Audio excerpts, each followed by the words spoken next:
Hello guys, welcome to V learning classes. तो चलिए start करते हैं। नेक्स्ट टॉपिक क्या है? Temperature coefficient of resistance. तो रेजिस्टेंस का टेम्परेचर कोफिशिएंट बताना यहाँ पर वो क्या होता है और उसकी वैल्यू मेटल के लिए क्या होती है, सेमीकंडक्टर के लिए क्या होती है, इंसुलेटर के लिए क्या होती है, वो हम इस टॉपिक में स्टडी करेंगे। सबसे पहले हम टेम्परेचर कोफिशिएंट निकाल लेते हैं। किसके लिए? रेजिस्टेंस के लिए। फिर उनकी वैल्यू मेटल के लिए, सेमीकंडक्टर के लिए, एलॉय के लिए, इंसुलेटर के लिए कैसे वेरी करती है वो हम यहाँ पे निकाल लेंगे। और मेटल्स के लिए भी क्या होती है? डिफरेंट वैल्यू होती है। किसके? टेम्परेचर कोफिशिएंट ऑफ रेजिस्टेंस की। तो यहाँ पे रेजिस्टेंस का टेम्परेचर कोफिशिएंट क्या? रेजिस्टेंस का कोफिशिएंट है। तो सबसे पहले यहाँ पर वो टेम्परेचर कोफिशिएंट ऑफ रेजिस्टेंस हम यहाँ पे क्या लेना है? अल्फा की वैल्यू फाइंड करनी है। किसकी वैल्यू फाइंड करने में? यहाँ पर अल्फा की वैल्यू फाइंड करनी है। तो यहाँ पे टेम्परेचर कोफिशिएंट ऑफ रेजिस्टेंस हमने क्या मान लिया? यहाँ पर अल्फा, और हमें अल्फा की वैल्यू यहाँ पर फाइंड करनी है।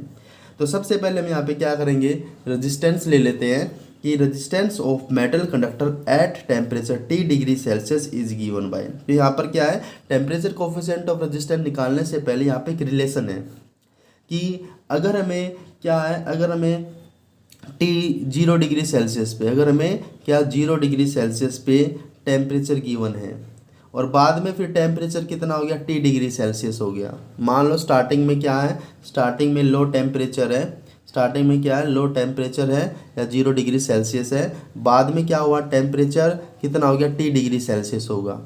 तो यहाँ पे एक डायरेक्ट इक्वेशन है टेम्परेचर कोफिशिएंट ऑफ रेजिस्टेंस वाली, जिसको मैं डायरेक्ट याद रखना है यहाँ पर। तो यहाँ पर T डिग्री सेल्सियस पे, T डिग्री सेल्सियस कितनी भी वैल्यू हो सकती है टेम्परेचर की, वहाँ पे resistance of metal conductor at temperature T degree Celsius is given by.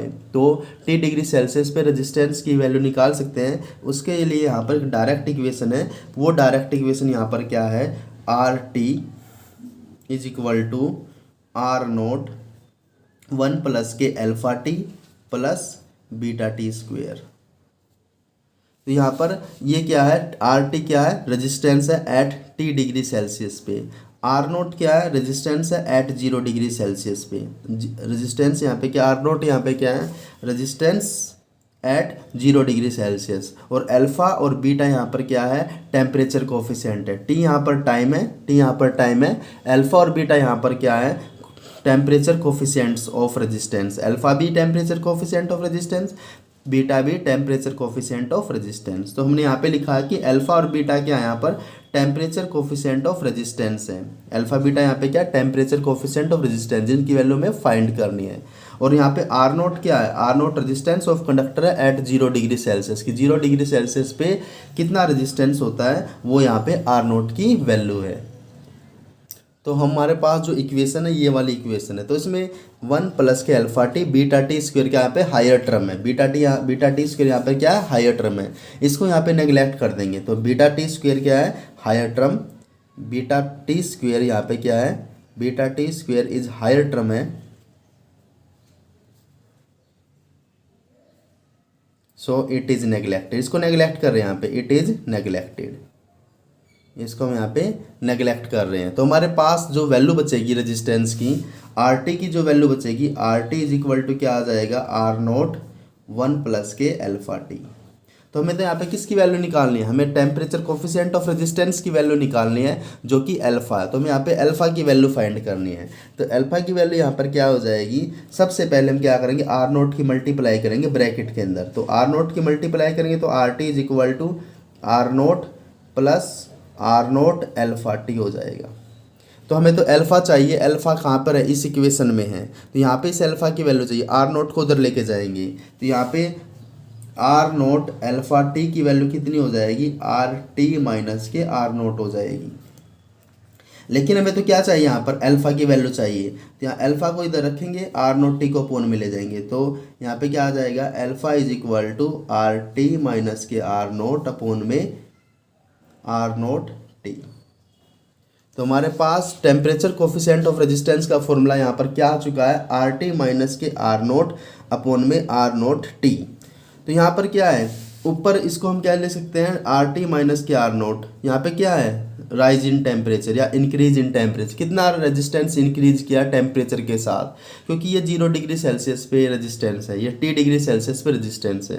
तो फाइनल में से इनिशियल माइनस कर देंगे तो राइज इन रेजिस्टेंस आ जाएगा। आर नोट यहाँ पे क्या था, आर नोट यहाँ पे रेजिस्टेंस था 0 डिग्री सेल्सियस पे, यहाँ पे इसको T-0 भी लिख सकते हैं। तो T तो क्या था, जब RT रेजिस्टेंस हुआ था, R जो रेजिस्टेंस था वो T टेम्परेचर पे था, तो इसको T-0 भी लिख सकते हैं यहाँ पर। तो 0 किसके लिए हो जाएगा, तो T यहाँ पर क्या है, राइज इन टेम्परेचर है।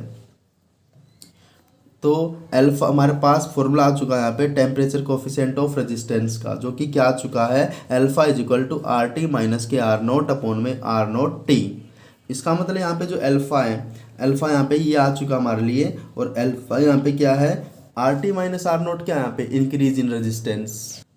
ये क्या है, RT अल्फा तो यहाँ पे क्या है, टेम्परेचर कोफिशिएंट है, अल्फा यहाँ पे क्या है, टेम्परेचर कोफिशिएंट, वो उसकी is equal to RT minus R naught क्या है यहाँ पर, इंक्रीज इन रेजिस्टेंस। तो इंक्रीज इन रेजिस्टेंस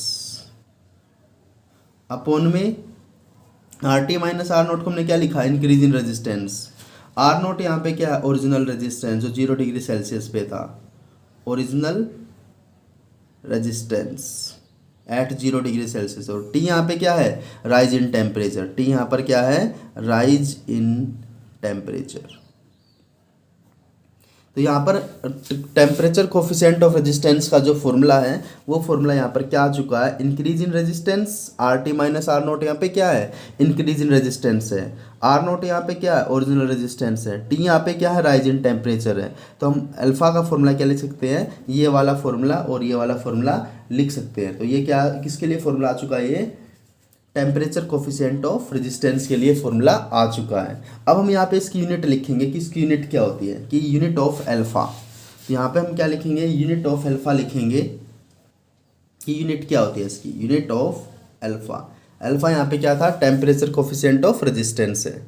तो यहाँ पे फॉर्मूले के हिसाब से चेक करेंगे, यहाँ पे क्या, इंक्रीज इन रेजिस्टेंस, मान लेते हैं रेजिस्टेंस इंक्रीज होके 5 ओम आ गया, अपॉन में ओरिजिनल रेजिस्टेंस मान लेते हैं 2 ओम है। तो क्या है, ऊपर भी रेजिस्टेंस की यूनिट ओम है, नीचे भी रेजिस्टेंस की यूनिट ओम है। मान लेते हैं इंक्रीज इन रेजिस्टेंस 5 ओम हुआ, अपॉन में ओरिजिनल रेजिस्टेंस 2 ओम था, तो ऊपर भी ओम लगा, नीचे भी ओम लगा, ओम से तो ओम कैंसिल हो जाएगा, तो ओम से तो इंक्रीज इन रेजिस्टेंस के लिए क्या आएगा, ओम आएगा। तो ओम ओरिजिनल के लिए भी क्या आएगा, ओम आएगा। अगर मैं इंक्रीज इन रेजिस्टेंस के लिए ओम लिखा मैंने, उसके अपॉन में ओरिजिनल रेजिस्टेंस भी क्या होगा, ओम में मेजर करेंगे, और इनटू में क्या है, राइज इन टेम्परेचर। इसको डिग्री सेल्सियस या केल्विन में ले सकते हैं, तो इसको मैंने केल्विन लिख दिया यहाँ पे, कि टेम्परेचर को केल्विन में या डिग्री सेल्सियस में ले सकते हैं। तो यहाँ पे राइज इन टेम्परेचर को किस में ले सकते हैं, केल्विन और डिग्री सेल्सियस में ले सकते हैं।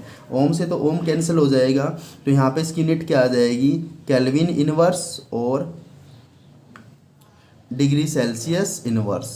तो यहाँ पे जो यूनिट ऑफ अल्फा आएगी वो क्या होती है, केल्विन इनवर्स हो सकती है या डिग्री सेल्सियस इनवर्स हो सकती है। तो ये क्या था, कंप्लीट टॉपिक था टेम्परेचर कोफिशिएंट ऑफ रेजिस्टेंस का। तो मिलते हैं स्टूडेंट्स नेक्स्ट वीडियो में, तब तक बने रहिए विद वी लर्निंग क्लासेस।